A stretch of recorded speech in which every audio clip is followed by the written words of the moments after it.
Xerox Printer Error Code 062380 or 062381 hitting Error Troubleshooting. So these errors on a Xerox printer usually point to a fuser problem. The printer isn't reaching or maintaining the correct temperature needed to bond toner to paper, and it's going to be caused by a faulty fuser, power issue, or internal sensor problem.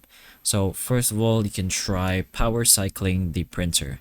So turn off the printer and unplug it from the power source. Wait about 1 to 2 minutes, then plug it back in and turn it on. This can clear temporary heating faults or sensor glitches. Next, you can check power source and environment.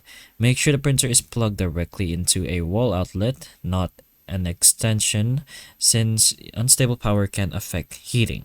Also ensure the room isn't too cold or humid, as extreme conditions can prevent the fuser from heating properly. And another step is to inspect or replace the fuser unit. So the fuser assembly may be worn out or defective. This is a common cause of this error, and at this point, you'll likely need to replace the fuser or have it serviced.